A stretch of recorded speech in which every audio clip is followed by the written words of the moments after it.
So good day to everyone. So in this session, we are going to discuss on the nutrition therapy for the diseases of the liver, gallbladder, and pancreas. So first of all, we know that the liver, pancreas, and gallbladder have an irreplaceable role in the digestion and absorption of nutrients in the diet. So yung liver, they produce bile which is stored in the gallbladder and is released into the small intestine to aid in the emulsification and breakdown of fats. So these are more on nasa mga function ng organ nito in dietetics, which includes yung responses nito when it comes to nutrition. So moreover, the pancreas as well secretes enzymes such as lipase that break down fats into smaller molecules for absorption. However, when any of these organs are compromised, then yung body struggles to properly digest and absorb nutrients, leading to various digestive processes or issues, nutrition deficiencies, and discomfort. Hence, impairment to these organs may result to further health issues. So let us start with the diseases of the liver. So for this, we generalize the diets which are to be employed for patients with certain conditions. However, still, modification is crucial, especially for certain or more serious illnesses. So for the diseases of the liver, generally, we focuses on managing and alleviating the effects of common liver conditions such as yung fatty liver disease, hepatitis, cirrhosis, and liver cancer. So yung primary goal of this management is to reduce liver stress, improve liver function, and prevent further damage, while also addressing symptoms such as fluid retention and muscle loss, which could be an effect of the underlying condition. So a key aspect of the diet is protein intake. So protein intake is essential for muscle maintenance, immune function, and overall body repair, especially in liver cirrhosis or diseases where muscle wasting or yung tinatawag natin na sarcopenia, which is common. However, excessive protein can increase ammonia production, which the liver normally processes. So sa liver impairment, the liver's ability to detoxify ammonia is compromised, leading to potential encephalopathy. So therefore, a balanced protein intake, neither too high nor too low, helps to support muscle mass or muscle health without overburdening the liver. So healthy fats are also important, but should be consumed in moderation. So sources like olive oil and avocados can provide essential nutrients without exacerbating liver damage. Similarly, yung carbohydrates should come from mainly complex sources like whole grains, vegetables, and fruits to help maintain stable blood sugar levels, lessening yung liver's metabolic functions.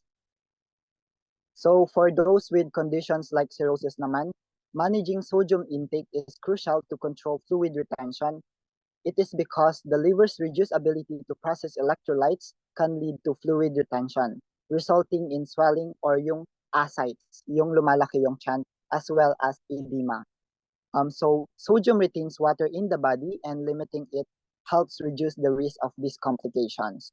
So the recommended limit of under 2,000 milligram per day helps manage this issue by preventing further strain on the liver and kidneys, which are both affected in liver disease. So finally, avoiding alcohol is critical as it can further damage the liver, increases yung inflammation, and hinder its ability to detoxify, ultimately hindering recovery and exacerbating liver diseases. So now, let's discuss about the gallbladder disease nutrition therapy. The gallbladder is a small pear-shaped organ located beneath the liver. It stores and concentrates bile, a digestive fluid produced by the liver that helps break down fats. Gallbladder disease refers to a range of conditions that affect this organ, often causing discomfort and complications. Now, let's discuss about the common conditions. First one is the gallstones. These are hardened deposits of cholesterol, bilirubin, and calcium salts that form inside the gallbladder. They can range in size from tiny grains of sand to large pebbles. Gallstones are the most common type of gallbladder disease.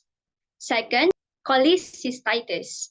This is an inflammation of the gallbladder, usually triggered by a gallstone lacking the cystic duct, which connects the gallbladder to the common bile duct. Symptoms include severe pain in the upper right abdomen, nausea, vomiting, and fever. Third is the gallbladder removal or the cholecystectomy. This surgical procedure is performed to treat gallstones or cholecystitis. After removal, the body adapts to digesting fats without the gallbladder. So, yung common goals po ng nutrition therapy is it reduces symptoms. First one is nutritional therapy aims to alleviate symptoms associated with gallbladder disease. Second, it prevents gallstone formation. Dietary changes can help prevent the formation of new gallstones by managing cholesterol levels and promoting healthy bile flow. And lastly, it supports digestion after gallbladder removal because after gallbladder removal, the body needs to adjust to digesting fats without the gallbladder's storage and concentration function. So moving on with the dietary recommendations of the gallbladder disease nutrition therapy, the first one is low-fat diet. Focus on a low-fat diet to reduce bile secretion demand.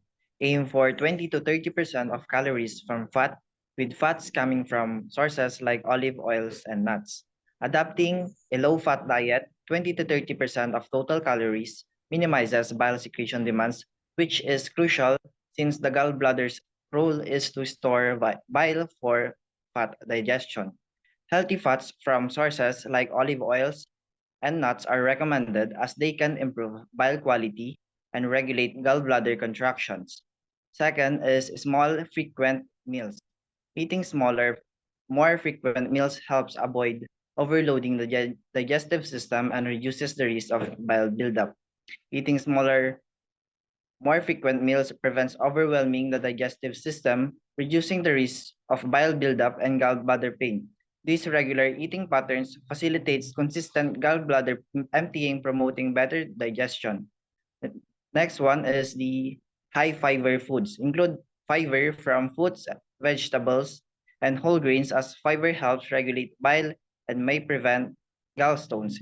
Incorporating high fiber foods help regulates bile production and may lower the risk of gallstone formation. Aiming for at least 7 servings of fruits and vegetables daily is beneficial. Fiber also aids in digestion by speeding up food transit through the intestines. Next one is to avoid trigger foods. Minimizing high-fat, fried, and processed foods is essential as this can exacerbate symptoms. Foods high in refined sugars should also be limited to maintain overall digestive health. In summary, a balanced approach focusing on low-fat, high-fiber foods with regular meal patterns can significantly aid in managing gallbladder disease. So that's all for the dietary recommendations of gallbladder disease nutrition therapy. So now let us move on to the pancreatic disease nutrition therapy. So here we will discuss the common pancreatic condition. This includes pancreatitis, insufficiency, and pancreatic cancer. And of course, the goal that we aim to achieve in managing these complex conditions. So what is pancreatitis?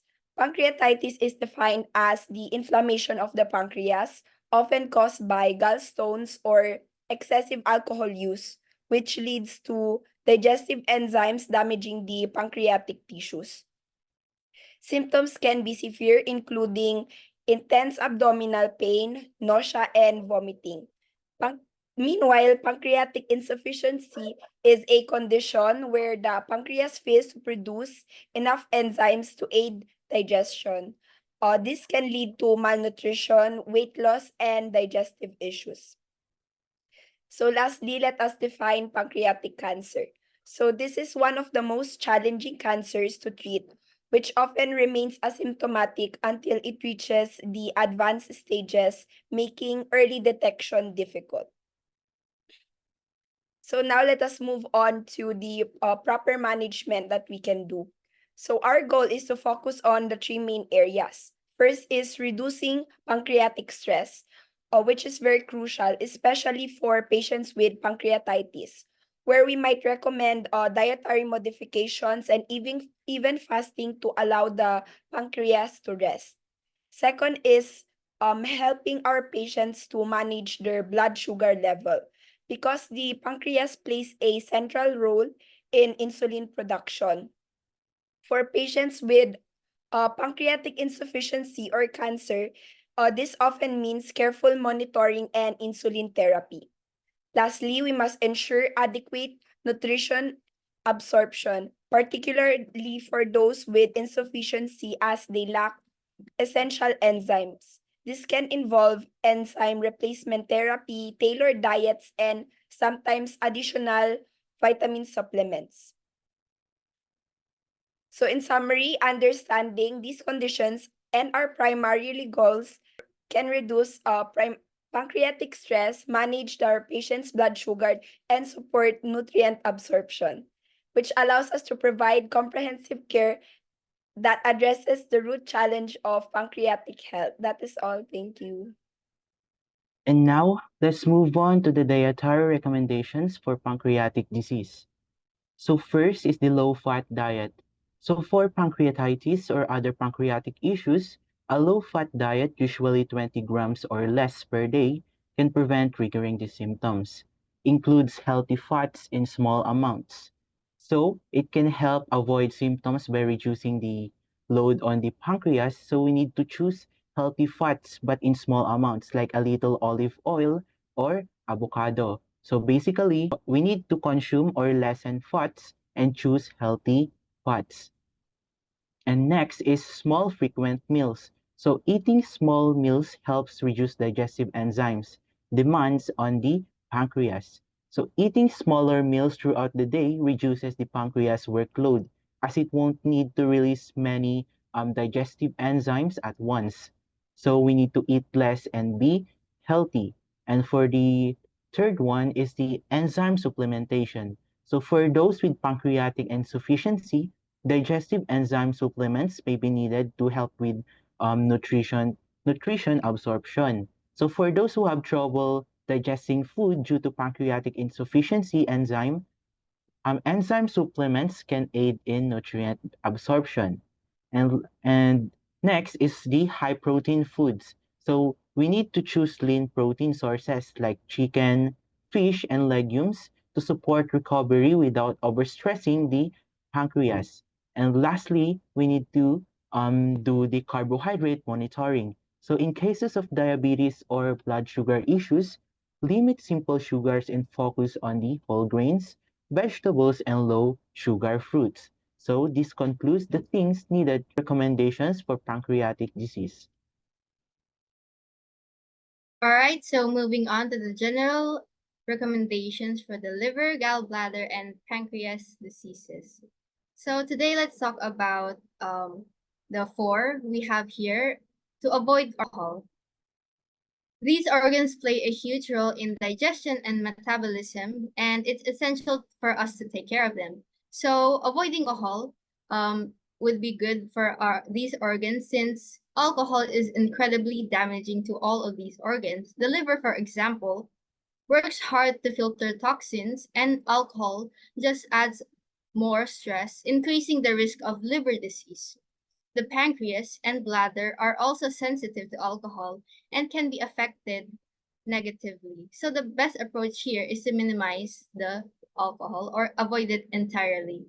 Next up is to stay hydrated.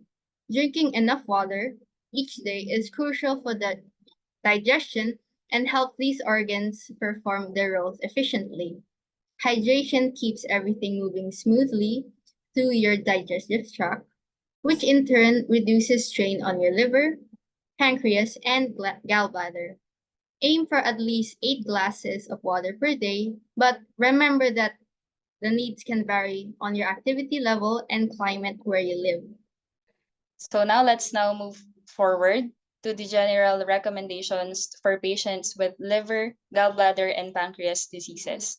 So next is yung maintaining balanced diet. So patients with these conditions must also emphasize whole foods lean proteins, healthy fats, and fiber-rich carbohydrates. And lastly is to monitor portion sizes. So smaller, frequent meals reduces the digestive load on the liver, pancreas, and gallbladder. So everybody, thank you for listening. That will be all for the diet therapy for our liver, gallbladder, and pancreas disease. Hope you learned something.